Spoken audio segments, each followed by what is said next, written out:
नमस्कार। आज हम लोग बात करेंगे कैंसर के वैक्सीन को लेकर। जैसा कि आप लोगों को पता होगा कि कैंसर से काफ़ी लोग परेशान रहते हैं और कैंसर का इलाज कराने में भी काफ़ी मुश्किलों का सामना करना पड़ता है। तो ये ज़रूरी है कि कुछ बीमारियां जिससे आप बच सकते हैं, कुछ इन्फेक्शंस के लिए वैक्सीन्स तो पहले ही से उपलब्ध हैं जो बचपन में पड़ते हैं, और कुछ वैक्सीन्स एडल्ट्स में भी पड़ते हैं।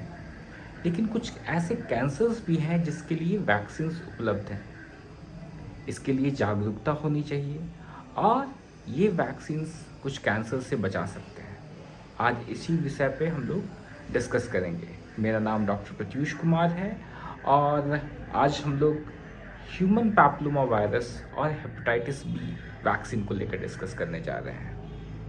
अगर आप ये वीडियो देख रहे हैं तो इसे लाइक, शेयर, सब्सक्राइब भी कर सकते हैं और ये वीडियो दूसरे लोगों तक शेयर भी कर सकते हैं ताकि ये ज़रूरी जानकारी सब लोगों को पहुंच सके। तो सबसे पहला वैक्सीन जो हम लोग डिस्कस कर रहे हैं वो है HPV वैक्सीन, जिसे हम लोग ह्यूमन पैपिलोमा वायरस की वैक्सीन भी कहते हैं। बेसिकली ये वैक्सीन क्या करती है कि ये आपको cervical cancer, anal cancer, penile cancer से बचाती है। महिलाओं में सर्वाइकल कैंसर एक बहुत ही बड़ी समस्या है। जो यूरोजेनाइटल कैंसर्स जो होते हैं महिलाओं में, जो इनके जेनाइटल ऑर्गन के कैंसर्स होते हैं, उसमें सर्वाइकल कैंसर एक बहुत बड़ा कैंसर होता है और इससे बचा जा सकता है क्योंकि इसमें ह्यूमन पैपिलोमा वायरस एक ऐसा वायरस होता है जो पाया गया है इस वायरस को से बीमारी को बढ़ने में, कैंसर और इस वायरस के बीच का एसोसिएशन को देखा गया है। तो अगर इस वायरस के वैक्सीन अगर आप ले लेते हैं तो भविष्य में कैंसर होने का रिस्क कम हो जाता है। ये HPV वैक्सीन होती है। अब इस वैक्सीन के अलग अलग प्रकार होते हैं। इंडिया में 2 तरह के वैक्सीन उपलब्ध हैं। एक सर्वेरिक्स के नाम से आता है, एक दूसरा गार्डासिल के नाम से आता है। बाईवैलेंट या क्वाड्रीवैलेंट होते हैं। इसका मतलब ये होता है जिसमें 2 सीरोटाइप्स हों, HPV के 2 प्रकार हों और HPV के 4 प्रकार हों। जो 4 प्रकार होते हैं उसको क्वाड्रीवैलेंट कहते हैं और जिसमें 2 प्रकार हैं उसको बाईवैलेंट वैक्सीन कहते हैं। ये वैक्सीन के 3 डोज लगाए जाते हैं। अमूमन एक तो 0 पहला दिन लगाया जाता है, फिर उसके 2 महीने के बाद, फिर उसके 6 महीने के बाद लगाया जाता है। कुछ वैक्सीन बाईवैलेंट और क्वाड्रीवैलेंट वैक्सीन में थोड़ा अंतर ये हो सकता है कि जो वैक्सीन है वो 1 महीने पे भी लगा दी जाए, पहला वैक्सीन लगने के 1 महीने पे, फिर 6ठे महीने पे। ये बाईवैलेंट और क्वाड्रीवैलेंट वैक्सीन में थोड़ा अंतर होता है।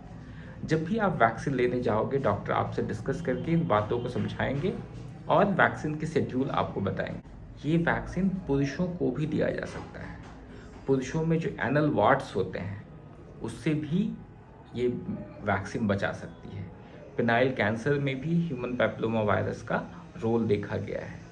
तो इसलिए ये वैक्सीन अब जेंडर न्यूट्रल हो गया है और ये पुरुषों और महिलाओं को भी दिया जाता है। तो अब जानते हैं कि किस उम्र को दिया जा सकता है। तो ये वैक्सीन अमूमन 9 साल से लेकर 26 साल तक के दिया जाता है। अब इसकी उम्र सीमा बढ़ाकर 45 साल तक कर दी गई है।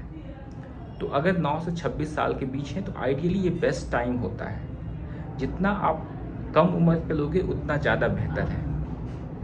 9 साल से 26 साल सबसे बेहतर माना गया है। अब इसकी उम्र बढ़ाकर 45 साल भी कर दी गई है। इसके अलावा अगर आप वैक्सीन लेते हो 2-3 चीज़ों का ध्यान रखना है। जहाँ पे वैक्सीन लगता है वहाँ पे लालीपन आ सकता है, वहाँ हल्का दर्द हो सकता है, हल्का बुखार आ सकता है।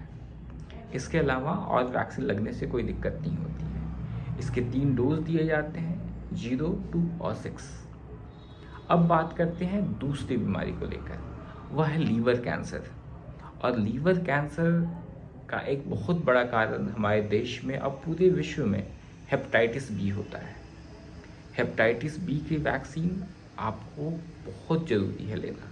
अगर आप स्वास्थ्य सेवा में हैं, अगर आप इंजेक्शन्स देते हैं, अगर आप नर्स हैं, डॉक्टर हैं, हेल्थ केयर प्रोफेशनल हैं, इन सब लोगों को ज़रूर लेना होता है। अब तो बच्चे को होते ही हम लोग हेपेटाइटिस बी की वैक्सीन लगाते हैं। तो हेपेटाइटिस बी की वैक्सीन के 3 डोज होते हैं। एक तो आज लगता है, फिर 1 महीने के बाद, फिर 6 महीने के बाद। 0, 1 और 6 मंथ्स पे ये 3 डोज लगते हैं। ये डोज लगने के बाद कैसे पता करें कि आपको वैक्सीन से बराबर प्रोटेक्शन मिला है कि नहीं? तो इसके लिए anti-HBs की जांच होती है, एंटीबॉडी का लेवल चेक किया जाता है। अगर वैक्सीन लगने पे आपको हल्का सा दर्द हो सकता है, वहाँ पे लालीपन आ सकती है और हल्का बुखार हो सकता है।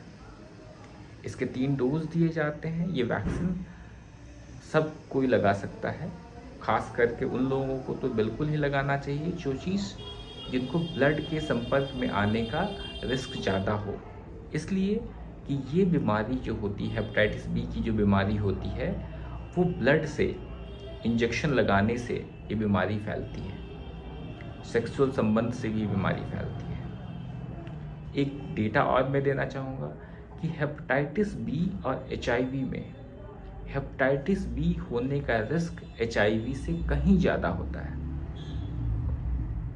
अगर आपको ब्लड का कांटेक्ट हो तो एचआईवी होने का चांस अगर 1% होगा तो हेपेटाइटिस बी होने का चांस कई गुना ज़्यादा होगा, 10 से 100 टाइम्स ज़्यादा होता है एचआईवी की तुलना में। इसीलिए हेपेटाइटिस बी और एचपीवी दोनों ये जो वायरसेस जो होते हैं, इनसे कैंसर होता है। और कैंसर होने से बचने के लिए, लीवर कैंसर और सर्वाइकल कैंसर, इन दोनों से बचने के लिए आप ये वैक्सीन ले सकते हो। ये वैक्सीन आपको ये 2 कैंसर से बचाता है। इसके अलावा बच्चों को तो वैक्सीन लगते ही हैं जो इन्फेक्शन से बचाते हैं। बड़े भी कुछ वैक्सीन ले सकते हैं, जैसे आप न्यूमोकोकल की वैक्सीन ले सकते हो जो निमोनिया से बचाता है। इन्फ्लुएंजा की वैक्सीन ले सकते हो जो आपको इन्फ्लुएंजा से बचाता है, इसे हम लोग फ्लू भी कहते हैं। टाइफॉइड की वैक्सीन ले सकते हो, जिसे आपको अगर मियादी बुखार बार बार होता है तो आप टाइफॉइड की वैक्सीन ले सकते हो। टाइफॉइड की वैक्सीन आप 45 साल से पहले लेना होता है और एक बार वैक्सीन ले लेने से 10 साल तक आपको प्रोटेक्शन मिलता है। इसके अलावा एडल्ट्स में हम लोग डीटैप मतलब डिप्थीरिया, टेटनस, एसेलुलर पेर्टिशस की भी वैक्सीन आती है जो प्रेगनेंसी में, हर एक प्रेगनेंसी में लेना अनिवार्य है। टेटनस की वैक्सीन आप ले सकते हो।